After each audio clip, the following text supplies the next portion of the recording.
মাথায় হাত পুলক বাবুর। হঠাৎ কি বলছেন উত্তম কুমার? এর কিছুদিনের মধ্যেই ঘটনাচক্রে পুলকবাবুর সঙ্গে দেখা হয়ে গেল সুচিত্রা সেনের। কি মনে হতে পুলকবাবু সেদিন মিসেস সেনকে পুরো ঘটনাটা খুলে বললেন। এইবার আমি একে একে প্রশ্নের উত্তরগুলো দিয়ে দিচ্ছি।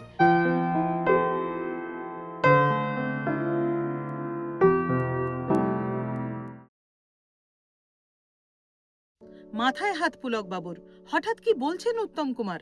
গানটার সকলে ভীষণ প্রশংসা করেছেন, সুরটাও দারুণ জমে গেছে। এখন যদি মহানায়ক বলেন উনি এই গানে লিপ দেবেন না, তাহলে তো গানটা ছবিতে থাকবেই না। ঘটনাটা তাহলে একটু খুলে বলি। 1971 সালের মাঝামাঝি সময় পার হয়ে গেছে। চলছে একটি বাংলা ছবির কাজ।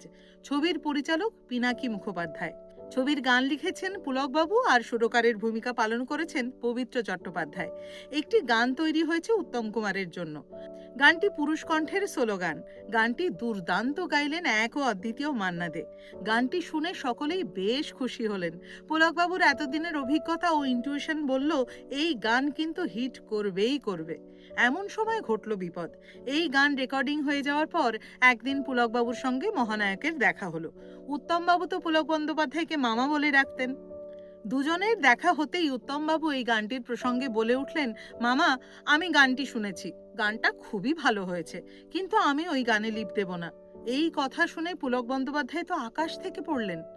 উত্তম কুমার দৃঢ় কণ্ঠে আরও জানালেন, ছবিটিতে ওনার যে চরিত্র তাতে এই গানটা মানায় না, অতএব উনি ওই গানে কিছুতেই লিপ দেবেন না।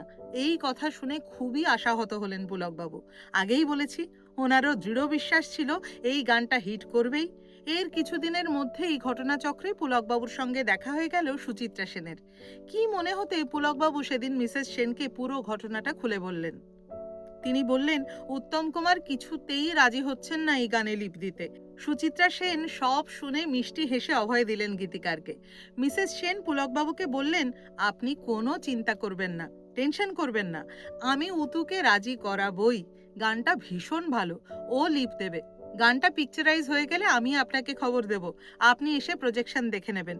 সুচিত্রা সেনের কথা এবার একটু আশ্বস্ত হলেন পুলকবাবু। ম্যাডাম সেন যখন এইভাবে ভরসা দিচ্ছেন, তখন হয়তো এ যাত্রা গানটা বেঁচে যাবে। তাই হলো। সেই গান ছবি থেকে বাদ পড়ল না, লিপ দিলেন মহানায়ক। গানের পিকচারাইজেশন কমপ্লিট হলো এবং পুলক বাবুর ইনটিউশনকে একদম সঠিক প্রমাণ করে গানটি ভীষণ জনপ্রিয়তা লাভ করলো। এইবার আমি একে একে প্রশ্নের উত্তরগুলো দিয়ে দিচ্ছি। ছবিটির নাম ছিল আলো আমার আলো। ছবিটি মুক্তি পেয়েছিল 1972 সালের 17ই মার্চ। আর কি ছিল সেই গান যেটিতে প্রথমে লিপ দিতে চাননি মহানায়ক? একদম ঠিক ধরেছেন, সেই বিখ্যাত গানটি হলো এই এত আলো, এত আকাশ আগে দেখিনি, ওই চোখে পড়েনি, এই মন তো কোথাও কাউকে এত আপন করেনি।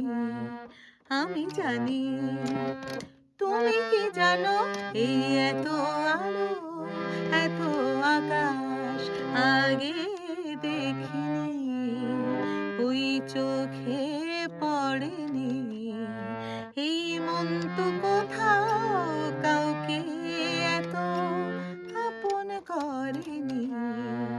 আমি জানি, তুমি কি জানো, এই এত আলো, এত আকাশ আগে দেখিনি।